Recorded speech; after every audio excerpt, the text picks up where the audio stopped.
Ready yourself.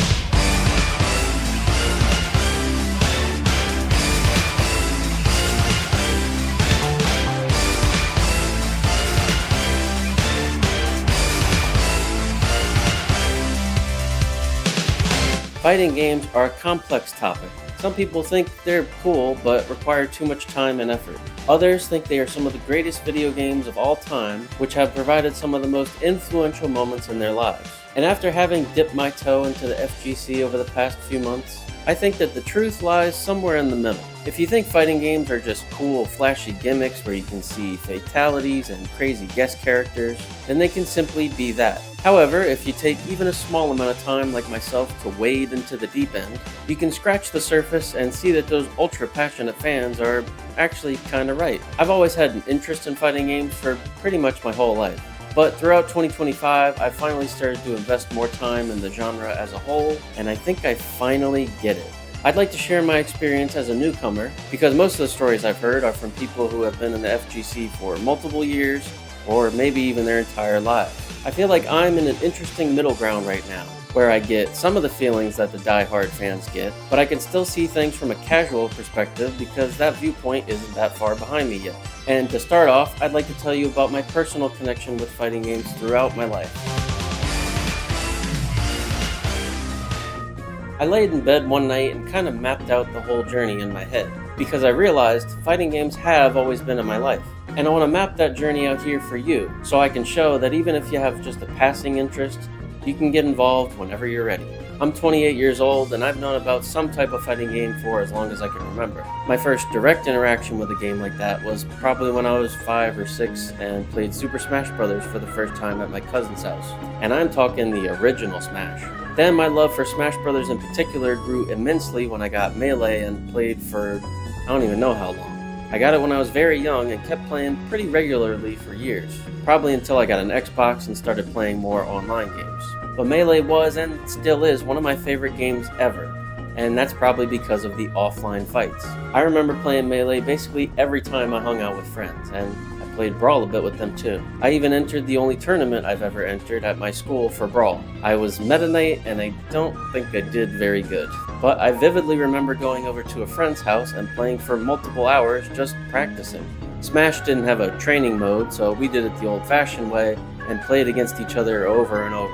And I remember really enjoying those slight competitive feelings. However, I realized if I truly wanted to get better, I would have to sink a lot of time into Smash specifically, and I didn't feel like doing that. I was too busy playing my other silly games like Pirates of the Caribbean Online and Battalion Wars 2.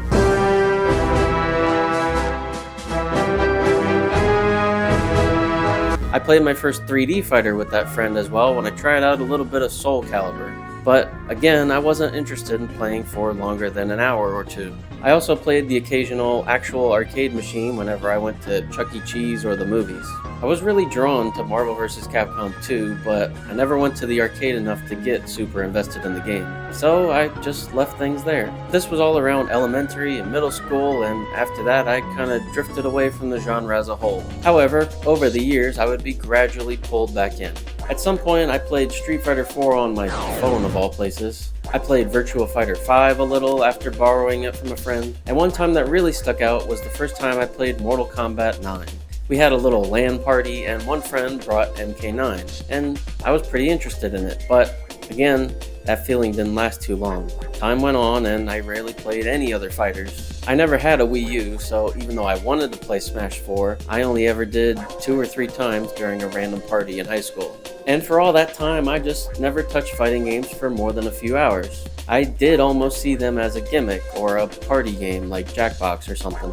That was until around 2017 when Injustice 2 came out. I probably subconsciously didn't care about too many fighting games because they didn't have any characters I recognized. Smash did, and so did MVC, but Street Fighter, Soul Calibur, those characters all looked boring or weird to me. But I knew DC, so Injustice was right up my alley. I played a little of the first game, but Injustice 2 was what really piqued my interest. I played through the story, but didn't stop there and actually played some online matches. I started to watch combo videos and practiced a lot so I can try and win more. And for a while, I really enjoyed playing that game. But yet again, the desire and time commitment started to wane. However, this wasn't like all the other times. That dormant desire to play fighting games that was in my mind started to wake up, to bloom. An analogy I had in my head was it was like a plant beginning to grow. Smash and all those other experiences were the seed. Playing MK, Street Fighter, and Virtual Fighter on occasion was the stem of the plant beginning to come out the ground. And Injustice 2 was the first time a leaf started to sprout. Another important thing that happened around that time was that I started to watch a very prolific figure in the fighting game community. He's even popular outside of that as well. Yes, I'm talking about Maximilian, dude. Max has such an infectious personality. And I probably stumbled upon him when I was looking at stuff for Injustice Supers or watching him react to MK Fatalities. I liked watching that stuff because I understood it. It was all about the cool factor.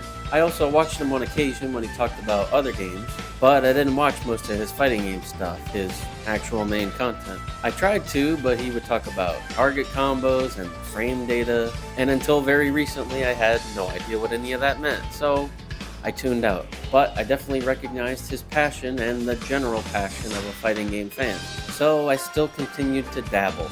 In 2019, I played MK11 for a bit. Don't think I went online very much for that one. Messed around with Street Fighter V on occasion. Was conceptually interested in Dragon Ball FighterZ, but once again, even though the leaves had begun to sprout, I still wasn't quite getting it. Around this time, I found yet another YouTuber that I was drawn to, Cosmonaut Variety Hour. I love his content. A lot of his stuff has inspired my own quite a bit. Thank you, Marcus. You're a cool guy. And he also had an interest in fighting games. He even made a video about why fighting games are so special. I watched it because I liked his stuff, but I still couldn't find more than a passing interest. So the plant at this point had obviously kind of stagnated. No more growth happening, just sitting there. Jump ahead a couple more years to when Street Fighter VI released, and a lot of people were playing it at launch. I watched a few videos and streams, but I didn't have money to get the game at the time, so even though I wanted to try it, I couldn't and gave up on those thoughts. I was really trying to get into fighting games, and I would recognize this pattern on occasion. I liked fighting games, but I didn't like fighting games, and I really wanted to. I even tried watching EVO, the biggest fighting game tournament, but I didn't know what was going on, so I just kept moving along. But then, earlier this year, thanks to another YouTuber and technically a bunch of creators, that next leaf started to sprout. Sajam Slam is an event where Mr. Sajam invites a bunch of content creators to play in a little tournament. Some were Tekken based and the others were Street Fighter based. The participants range from coaches who are actual professionals, creators who are the highest rank or are at least knowledgeable of the game, or people who have either never played a fighting game or have rarely played them. And that pertains to the next person I'll bring up. Bricky is another YouTuber who I've loved watching over the past couple years, and has also inspired me a lot. He entered the Sajam Slam at the beginning of this year, and even though he had played some fighting games before, he was essentially new. I didn't watch all his streams, but I watched the beginning when people told him to do a DP, and he had no idea what that meant. Then later, after he had been practicing, he started to show notable improvement. He wasn't automatically as talented as the coaches, but he started to train a skill, because fighting games are essentially a skill like anything else. And this is when I finally started to understand that. Just like you can practice and learn to play an instrument, learn a new software, or learn to speak a new language, fighting games have to be learned as well. You won't innately be good at them, you have to hone your skills over time. And I had heard that from plenty of people in the past, like I mentioned, but I never fully got it, probably because I didn't see it in action.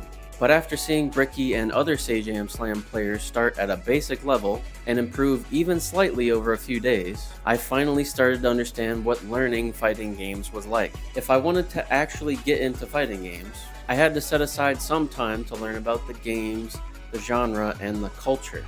And I didn't have to do it all at once like the streamers because I wasn't competing. I could treat it like any other hobby and learn it over time.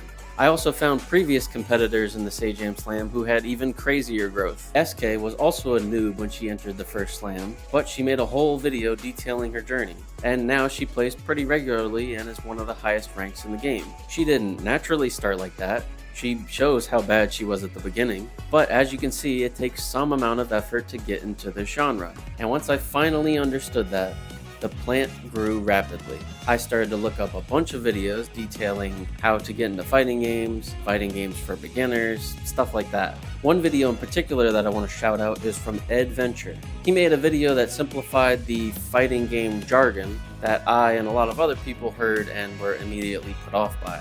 He broke down things like numpad notation, general terms like fireball and DP, Japanese words that are regularly used like Rekka or Oki. All these things before would have sounded like gibberish to me, but thanks to this video, I started to understand some of the simpler things. And I admittedly still don't understand everything, but thankfully I was also pointed towards the fighting game glossary, which has been immensely helpful. This is like a dictionary, but for fighting game terms. So if you hear something and don't have any idea what it means, just go type it in the glossary. You'll get a definition, some examples, and sometimes even a video. I also learned about Super Combo, this new site for Street Fighter called Fighter Center, and plenty of other useful tools. This information, while overwhelming all at once, was easy and fun to understand over a gradual period of time. The stem began to grow larger and the leaves became plentiful. I started to really get into this genre, finally. I got Street Fighter 6 and messed around. I didn't like how playing on pad felt anymore, so I bought my first fight stick. And while that had a learning curve to it as well, I had a much more enjoyable time overall. And this video has taken so long to make since I first wrote it that I even have a lever list now. I started watching the top 8 in tournaments like Combo Breaker and Evo Japan and actually understood most of what was happening. I began to recognize players and see cool moments and actually got genuine reactions from them. I started to feel bad when someone whiffed a move, and I would cheer for a comeback like I was at a sports game. One big thing that I watched was CEO, which was a smaller tournament in Florida, but it felt like such a massive event because of the community's energy. I watched a bunch of streams and watched pools, which is when all kinds of people play, not just the pros. I mostly watched Street Fighter, but I even branched out and watched some Tekken, and occasionally checked out some other games too. I watched Top 8 for Tekken and Street Fighter on Sunday, and it felt like a real event. I was sitting there for Street Fighter, eating dinner, hanging out, and just enjoying the fights. The plant was finally in full bloom, and I was content. And that feeling of content somehow grew even more when I watched my very first Evo. I was initially only planning to watch some of it, but unluckily, I got sick on the first day. So I ended up watching most of the entire tournament. And even though I was sick, I had an absolute blast. I had a very cozy time watching Max stream various events and some of the matches. Some things he couldn't watch, but I still caught on my own, like the exhibition match between Justin Wong and Betty.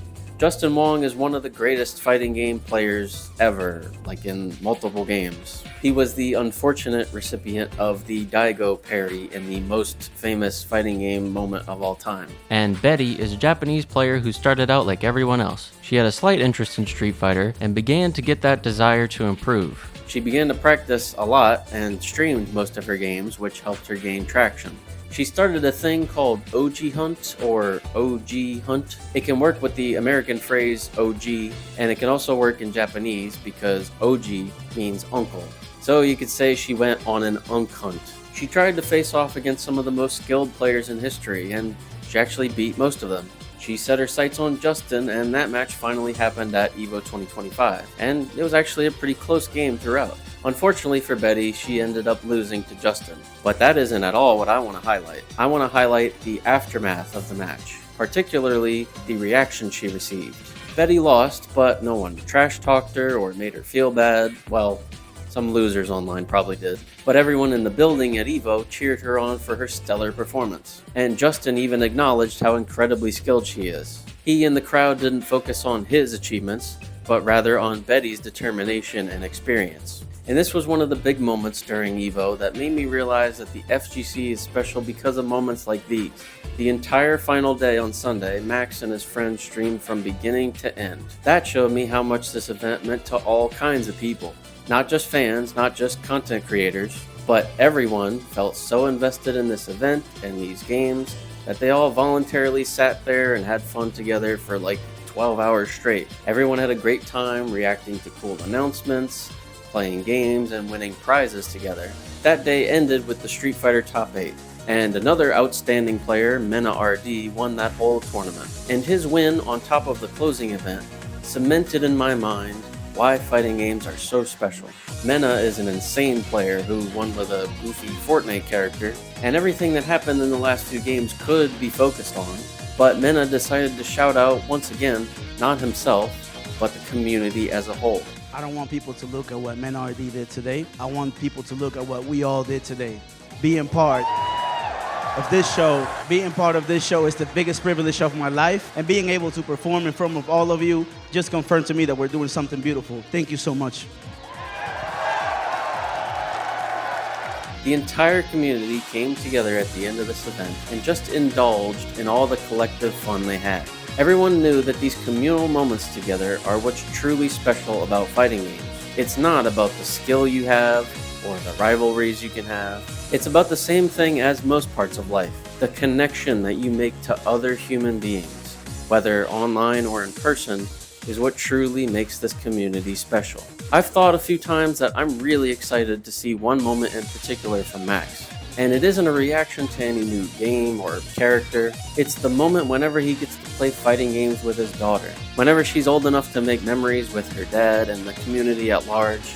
I can't wait to see that. Back at CEO, there was a young kid who won the Mortal Kombat tournament. And his dad, who was a big player in the past, was of course happy with his son's achievement, but he was much happier that he got to see his son grow up through the genre. The winning belt isn't the best thing to happen to them, it's their shared connection over the same hobby. At EVO, there was a proposal live on stream. This guy felt that this place and this atmosphere was so special to him and his partner that he proposed in front of thousands of people.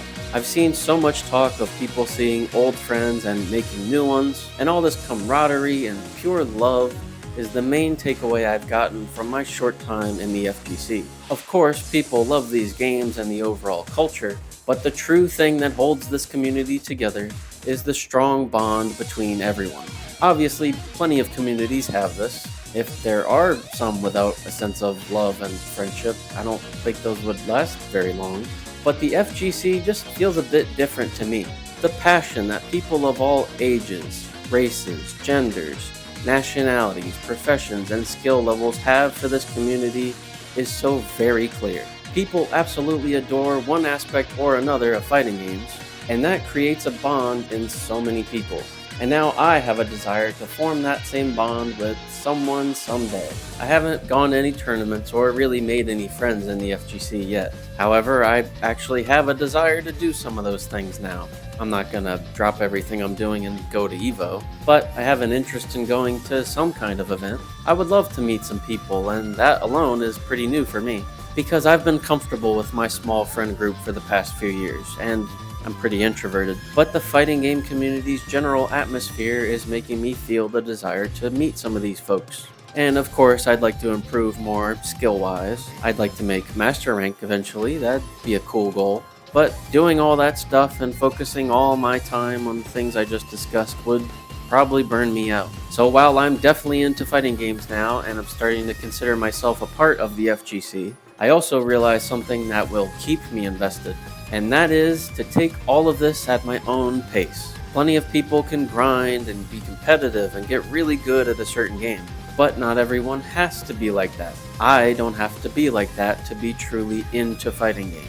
I don't have to dedicate all my time to Street Fighter or Tekken or any game. I can take things at my own pace. And this is the real reason why I wanted to make this video, was to say that. If you're someone who has an interest in fighting games, who wants to get invested but doesn't want to put all your time into it, you don't have to. I got intrigued back in January, and now it's August, and I haven't really gotten anywhere in my journey. I'm only bronze in Street Fighter, and I barely play on a regular basis. And when I do, I sit in training mode for 20 or 30 minutes and just practice my motion inputs. But I don't need to do more than that. I'm invested now, and I can put more or less time into this whenever I want. I don't have to be Mena or Kakaru. I can just be me and enjoy fighting games the way I want to. And I think you can too. When I watched those videos where people talked about why you should get into fighting games, and when they said things like, you can do it, you can get into this genre, I got the sentiment, but I didn't get it. Now, I get it. And while I made this video primarily to share my story and basically just yap a bunch, a part of me wants to share that same sentiment to anyone who might still be trying to get into the genre. You can get into fighting games. They may seem very daunting in terms of gameplay, knowledge, money, time commitment, but there's no set speed you need to go at. You don't have to know as much as the 30-year veterans. You don't even have to know the small amount of stuff I do. You just have to dip your toe in, ease your way in, because this is just a hobby. However, if you keep pushing through, I think you'll see that this can be much more than that. I haven't been around for very long, but I can already see that fighting games are more than just simple video games. They can just be that, and you can be satisfied. You can play Tokon and the Invincible game when those come out, see those cool moves, and then quit the game forever, and that's fine. But if you feel something nagging at the back of your head like I did, if you want to see the other side and understand why people react to fighting games like this,